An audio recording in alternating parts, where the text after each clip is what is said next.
introduce our final act of the night. He's come all the way from Plymouth. It is Ollie Cordova!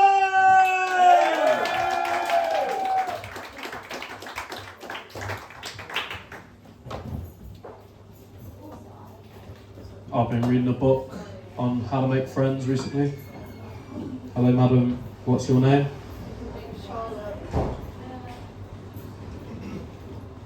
Sorry, the book says you're supposed to ask me what my name is. What's your name? My name's Ollie. This is funny, this is the first time this happened. I've forgotten your name already. Charlotte. Hi, Charlotte. I'm Ollie. Charlotte, do you have any thoughts on duty free? It's so big. do you have any? Yes, I do have some thoughts on duty free. Thanks for asking, Charlotte.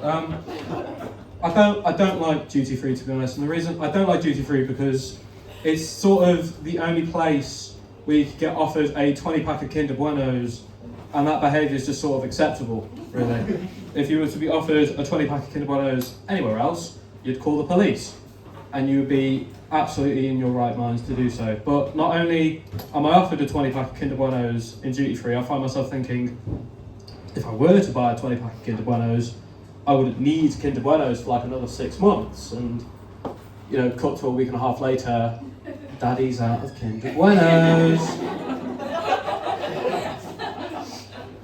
And the annoying thing about duty free, Charlotte, I'm sure you'll agree, is that you need a plane ticket to get in there. So I've been doing a lot of flying recently to restock up on Kinder Buenos. So I thought I'd give you guys some tips on flying.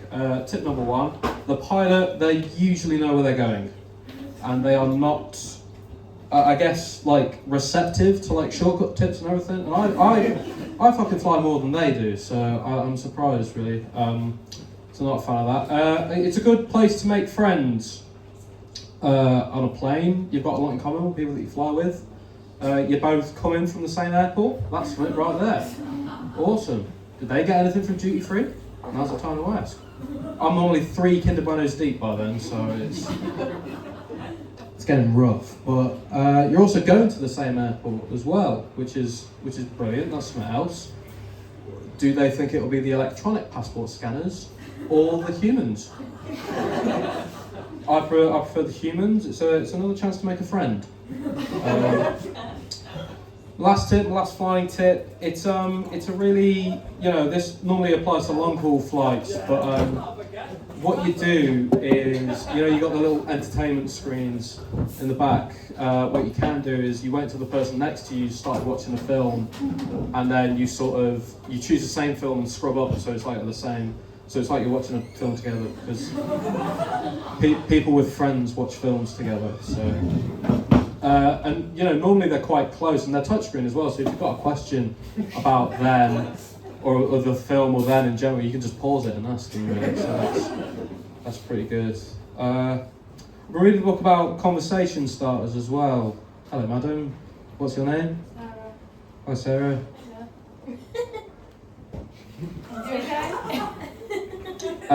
Sarah, what would you like to have a conversation about? Let's talk about cats. Okay. Annoyingly, the book doesn't say what to do if the conversation's really fucking boring, so I'll just move on.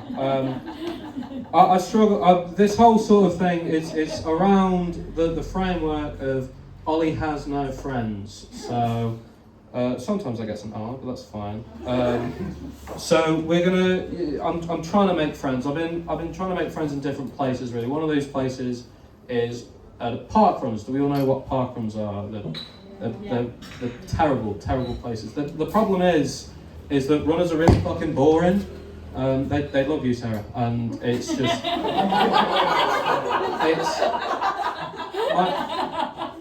my problem is that I fucking hate park runs, because you'll go with the intention of making friends, but all they want to talk about is running, and then you'll just have a rival. There's just a 12-year-old called Taylor.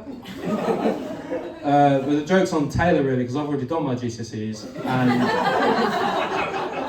my mum's not a total bitch who yells at strangers just because they push their son over.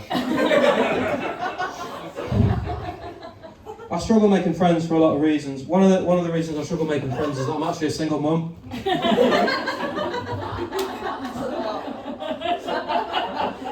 I'm a single mum. I got a 15-year-old called David Beckham Jr. I know his dad's not in the picture. He's getting to that age now, he's starting to rebel a bit, and I can relate, I was there myself 9 years ago. People always ask me, people always say, you don't look like a single mother. I said, thank you, I've been doing park runs. So I do my bit. And we're getting to that stage now in our relationship, he's growing up, he's going through all that bullshit, and we're at a point now where we have quite a strong relationship. He feels like he can come to me with certain problems, and I'm there to listen, really. And I asked him, I said, Dave, can I tell a story on stage about you? He said, Mum, of course you can. So this is that story. We were summering in Italy, and I was in the study, I was reading a book, and I was smoking a little cigarette, and I hear a knock on the door, and it's DVJ, and he's all red around the eyes, and I said, oh, Dave, man, what's wrong? But I already knew what was wrong. See, also staying with us that summer was an architecture student of mine, and he was over doing his doctoral thesis, and I said, well, you come write your manuscript out in Italy with us. And him and David Beckham Jr. had struck up quite a strong connection together, and I noticed it was there. It wasn't really my place to say anything, so I just sort of let it slide. Then he had to go back to Harvard to publish, and Dave was heartbroken by this. He really was, and he didn't know what to do with all this emotion that he had. And I said to him, just feel it, We cut out so much of ourselves to be cured of things faster that we go emotionally bankrupt by 30 and have less to offer every time we start with someone new.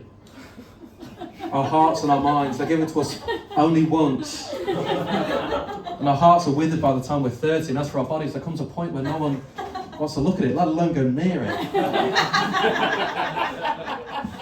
Right now there's pain, but to cut out that pain, to be left with nothing, what a waste. And we sat there for a minute, and I wiped a tear from his cheek, the way only a mother really can.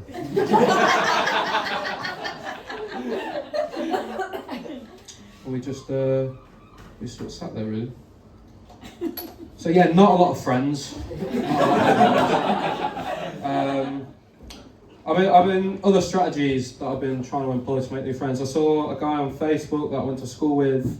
This was around Mother's Day. He posted a picture of his mum. It said, "I'm brave enough to post a photo of my mum, who I love. I bet 5% of my friends won't do the same." That sort of thing. So I thought, maybe if I do that, it'll earn his respect and he'll want to be my friend. So I did it, and then half an hour later, he messaged me saying, "Why is a picture of my mum on your Facebook?"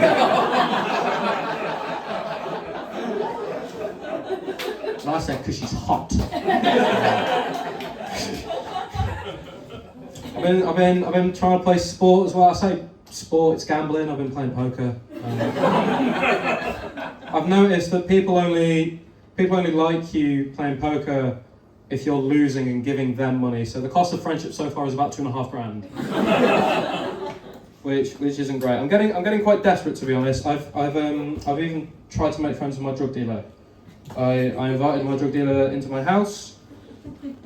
Not only on the friendship thing, he did have drugs for me, and he sits down and he says to me, "Lad, I'm taking that telly with me."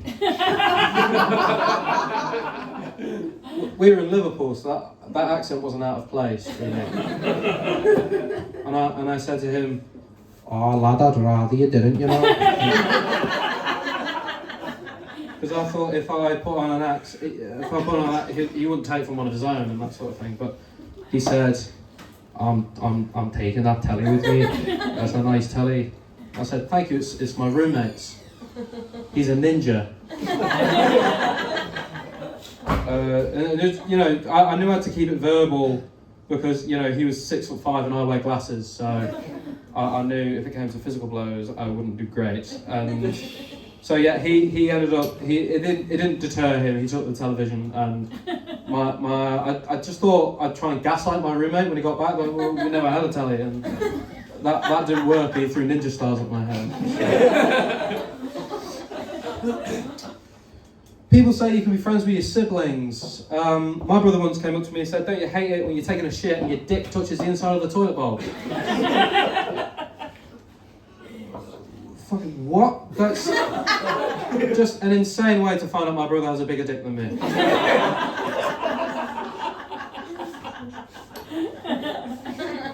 How unlucky. I get jealous. I get jealous of people with friends. I get jealous of a very specific type of male friendship group. It's the type of male friendship group that can get their knob out with one another. I want that. I envy that sort of, that male closeness. In a purely platonic way, I'll say.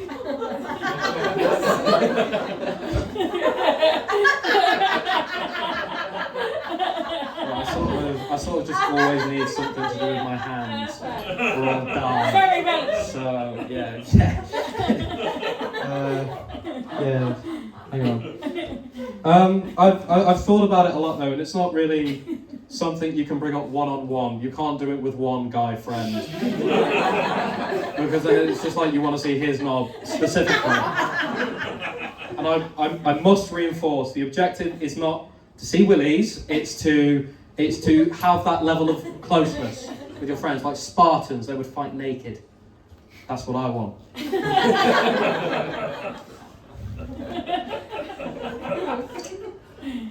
One last tip to make friends: get a girlfriend, because then you can become friends with her friends' boyfriends. That's pretty great. That's what I'm doing at the minute. Talking a lot about the Euros. I don't know what we're going to do afterwards. I'll probably break up with her.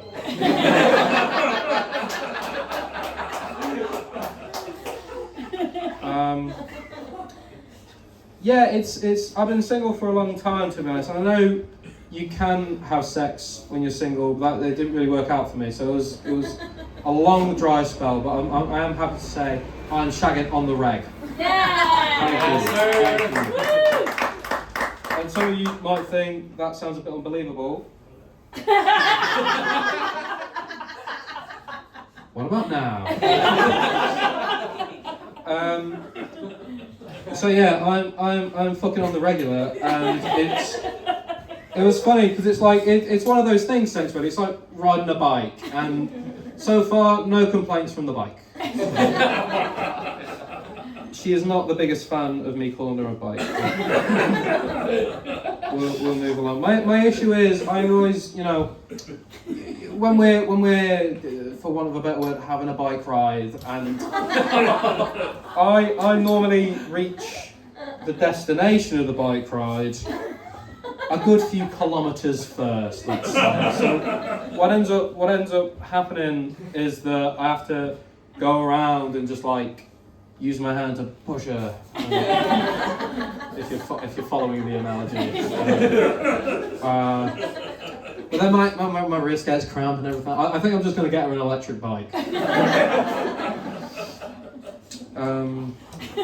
Yeah. Coming towards the end of my time with you now. And do you know what I love? At the end of my sets, it always happens. Someone always asks me which celebrity I relate to the most. Which celebrity do you? Tom Cruise. You sure? Yes. Physical similarities aside, Tom Cruise is, we both do, we've got a lot in common. Both been divorced twice. We both do death-defying stunts to get over that pain of being divorced twice. And I use Tom Cruise as a sort of metronome to sort of figure out if I can be friends with someone. So it's just, 2 questions. Miss, what's your name? Ellie. Hello, Ellie. What's your favourite Mission Impossible film? I've never watched it. Okay, new person. No? Okay. Has anyone seen a Mission Impossible film so far? Yeah. First one. Oh, is that your favourite? Is that the only one you've seen? Your favourite? I like the first one. Sick, cool. Second question, slightly more important. How much money's in your bank account? Wouldn't you like to know? Yes. Yeah. You ain't gonna. Okay. Sorry. I should have been more specific. I am looking for some rich friends. There are really rich people. Yeah, there are really rich people that like Mission Impossible. Okay. You've been lovely. Thank you very much.